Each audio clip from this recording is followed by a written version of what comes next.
Hello, everyone. My name is Jordan Evans, and I am an outreach coordinator with Green Iowa AmeriCorps here in Cedar Falls. If you don't know about Green Iowa AmeriCorps, we are a conservation-minded organization that focuses in environmental education and direct service work, including prairie burns, water quality testing, invasive species removal, and anything that will help our community be better. And a little bit about me is I graduated with environmental science degree and a earth science minor from the University of Northern Iowa in May of 2019, and soon after that I started as a summer member with Green Iowa AmeriCorps, eventually moving on to the full-time job that I am currently in.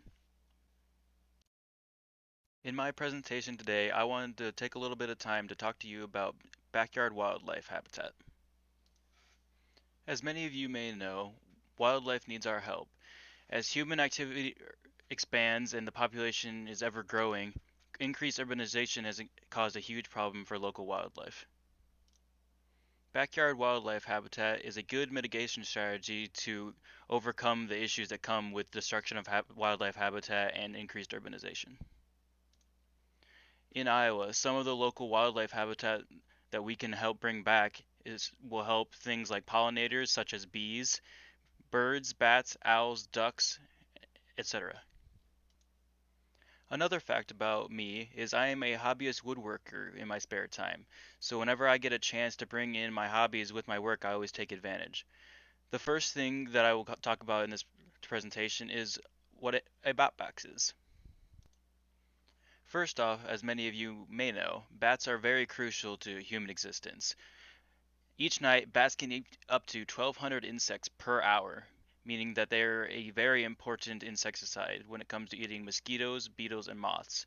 One, one bat conservation group estimates their value to agriculture to be up to $53 billion a year of money saved for pesticides.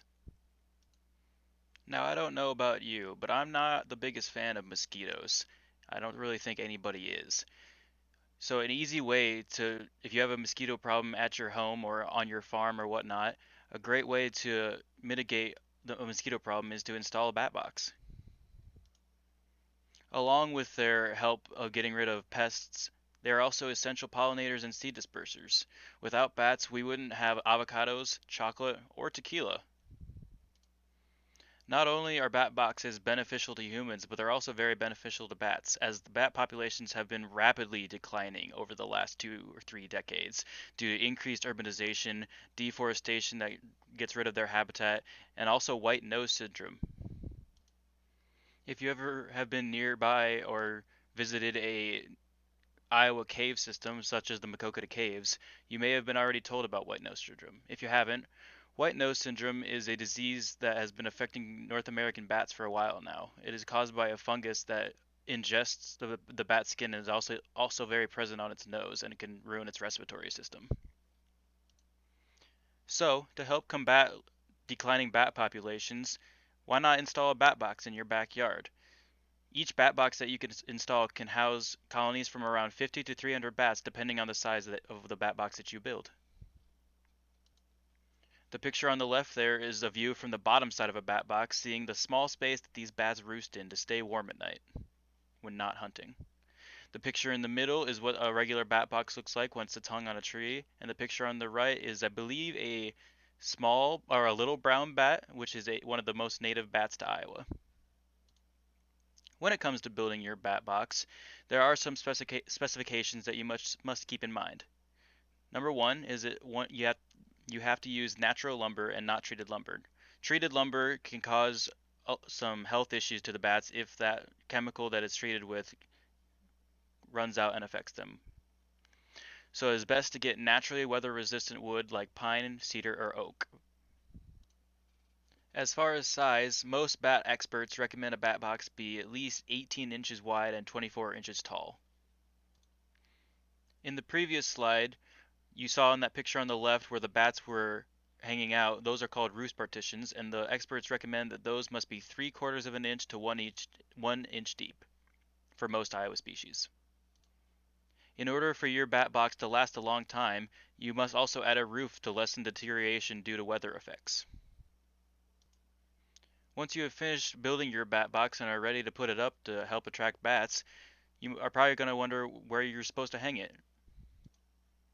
You should hang your bat box on a tree, a wooden pole, or the side of a barn or shed. The most important thing is that it is secure and won't shake in the wind and rain.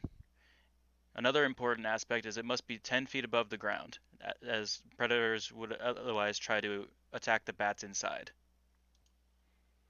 You should also put your bat box within a quarter mile at least of a water source, like a creek or a small pond.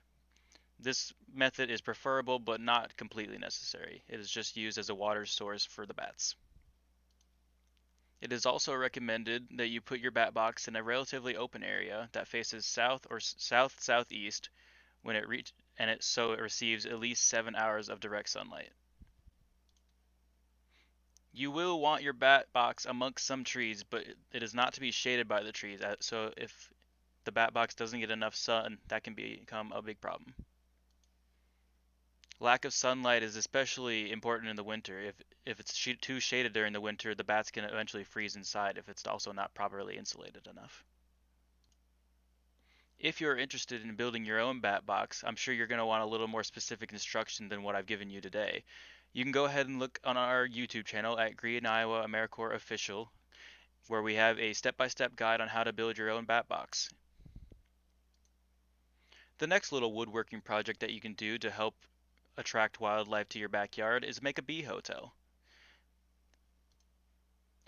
I'm sure everyone here knows just how important bees are to our population and the circle of life.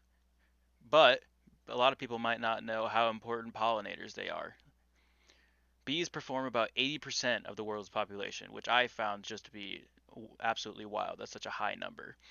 They're very important for pollination of nuts, fruits, and vegetables all over the world.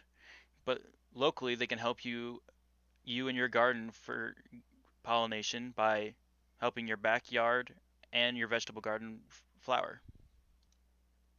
Well, that was a mess of a sentence. I was trying to say that they can help your flower and vegetable gardens bloom, but I couldn't delete that section of this video, otherwise I would have had to start completely over. Sorry. Along with bats, bee populations have also been in extremely rapid decline, which I'm sure most of you have heard of as it's gotten a lot of media coverage over the last few years.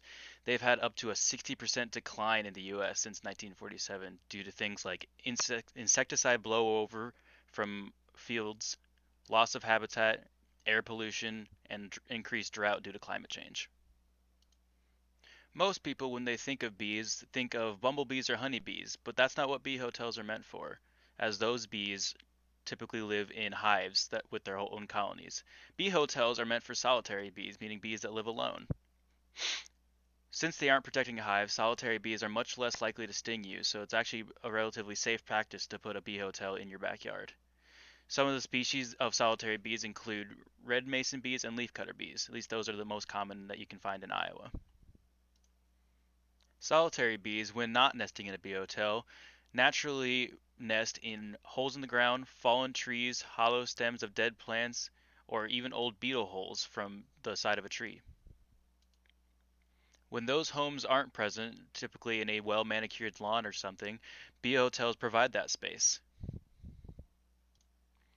Most bee hotels are just a box with an open face and a roof, like the one you can see on your right here that we made just this last week.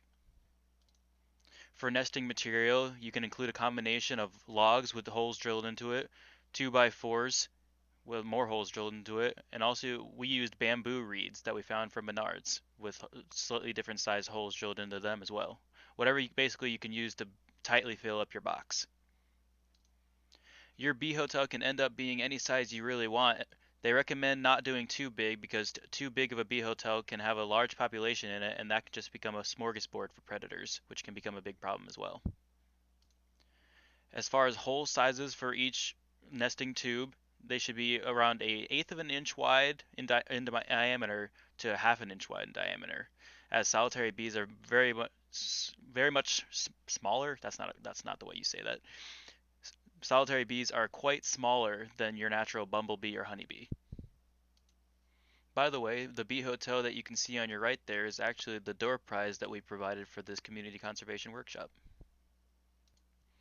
You may be wondering, what exactly are the bees doing in these nesting tubes? Well, on top of just nesting in them overnight, they also use them to lay their young. In the bottom right picture, we have a life cycle of what bees do in bee hotels. The first picture on the top there is bees emerging in the early spring from the previous summer. Soon after that, in early spring, or sorry, late spring or early summer, bees procreate. After that, the female bee seeks out a cavity to use as a nest. Then, once they find that nest, the female divides each nest into sections with mud, leaving one larvae and a supply of pollen for each one, segmenting it into either four or five depending on how long the nest is. The larvae, once hatched, eat those pollen provisions throughout the summer and fall, and pupate and overwinter until the next spring, and then the cycle starts all over again. You can tell if a bee has used one of your nesting tubes because it'll be capped with mud at the end, like you can see in the upper right hand picture. Once one of your tubes is filled, you can remove it from your bee hotel and replace it and put it in an emergence box. That way the bees can safely emerge next spring without being indoors or in a dangerous location. When it comes to hanging your bee hotel, good places to hang it are near a pollen source like a flowering garden, a flowering tree like a tulip tree, or especially in a prairie where there are a bunch of different kinds of flowering plants. You also want to put it somewhere secure, like you put the bat house on the side of a building or on a pole or on a tree, not just hung by twine typically. You want it 4 to 5 feet above the ground so it's still in reach so you can monitor it and replace things as needed. You'll want it away from any pesticide use, as any pesticide blowover can be detrimental to your bee population. And you'll also want to keep it away from any wasps or other predator insect nests, as bees are often common prey for these kind of predators.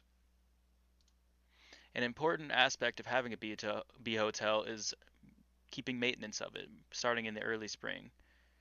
You'll want to bring it inside in the late fall, as if you keep it over winter, that can cause big damage to your bee hotel. You want to hang your bee hotel in early spring. That way, the bees that were laid the previous summer have a chance to emerge in the early spring. After you've brought your bee hotel inside in late fall, you can take out all of the used cavities and put them in a cardboard box with a hole in one side or on the top.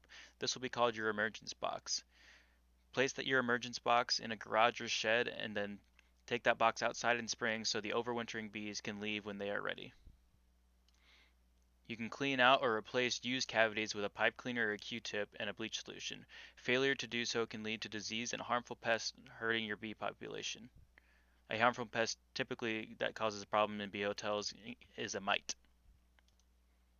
If you are interested in seeing the process of building a bee hotel like the one that I showed you just a little bit earlier, we will be putting up a YouTube video about that soon on our YouTube channel, Green Iowa AmeriCorps Official, so keep a lookout for that. Another woodworking project that you can take on is building an owl box. Just like bats, owls are a great natural pesticide or rodenticide because they eat voles, large insects, mice, and other things that can become problems to households. Just like the previous two species that I've talked about, owl populations have also been plummeting for 40 years due to deforestation. Some of the common owls that you will see in Iowa that owl boxes can help are your barn owl, which is in the top right, the barred owl, which is on the bottom, and the screech owl, which is typically my favorite owl. Some basic specifications when it comes to building an owl box is to not hang your owl box if you use rodenticide at all on your property, as rodenticide can build up in an owl's circulatory system and eventually kill the owl. When building the owl box, it's basically like building a large birdhouse. The only important thing is that you have the entry hole not too low, or otherwise the baby owls that will eventually be laid there could jump out before they're ready to fly and plummet to their death. The entry hole size depends on the species you are trying to target, like the three that I showed you earlier. You also want to hang your box 12 foot to 15 foot above the ground to keep it away from predators. Again, keep a lookout on our YouTube Green Iowa AmeriCorps Official for a how to build your owl box video in the coming months. If you don't want to attract something as large as an owl, you can try just building a regular sized birdhouse. As birds are great pollinators, they eat pests, and they also eat seeds of weeds, which reduces a lot of gardening problems. Birdhouses act as a habitat replacement that help native bird species like a cardinal, a red-headed woodpecker, or our state bird, the goldfinch. Birdhouses can be pretty much made out of anything, but some simple specifications is that they should not be made of untreated lumber, or sorry, should be made of untreated lumber, not treated lumber, and they should have a sloped, removable roof, and they be well insulated with drainage holes. If you don't have much of an inclination towards woodworking or have the facilities, you can plant a wildlife garden. A wildlife garden includes features such as flowering plants for pollinators that invite bees, butterflies, birds, and some of those plants can be like milkweed, black-eyed Susan, asters, spotted Joe pieweed, and sunflowers. You can add in bird baths that serve as a water source for not only birds but also small pollinators. You can add fruit trees and bushes, small pools or ponds that invite frogs and turtles, like in the bottom right picture. Those are typically my favorite. You can add shrubs, trees, and tall grasses for protection against predators. You can add bird feeders to attract the native bird species. And you can also put in any of the previous projects that I've talked about during this presentation to attract those type of species as well. It's important, again, that you do not use pesticides and that try to avoid straight edges to your garden, as straight edges provide no protection from predators, where curved edges do. If you have multiple acres to work with, I highly recommend implementing a backyard prairie. Prairies used to be all over Iowa, but now they're, I believe, 1/10 of 1% of prairie is now still in Iowa. Prairies are beneficial to pollinators. They're good for stormwater runoff, soil quality. They help native species, and they also store carbon. Depending on the size of prairie you want, this can be a little expensive, but there are different options for you, as prairies can be planted by seed or by plant transplant. Some prairie maintenance includes burning your prairie every 2 to 4 years to control invasive species and encourage native ones. Another large project that you can undertake is adding a whole pond to your backyard. Ponds provide habitat for frogs, toads, turtles, fish, bugs, water-based mammals, and birds. Ponds are great for outdoor recreation such as fishing, kayaking, canoeing, and swimming. Ponds also help with water conservation by being a water source, so you don't have to hook up your hose to water your garden. You can just grab a bucket of water and put it in your, what's the name? Oh, a watering can. That's what I was trying to think of. Obviously, this project is probably going to cost the most as it's a very large project to undertake, but it's also going to be the most beneficial to you and your backyard if you have the space for it. So I highly recommend adding a pond if you can. And that brings me to the end of my presentation. Does anybody have any questions?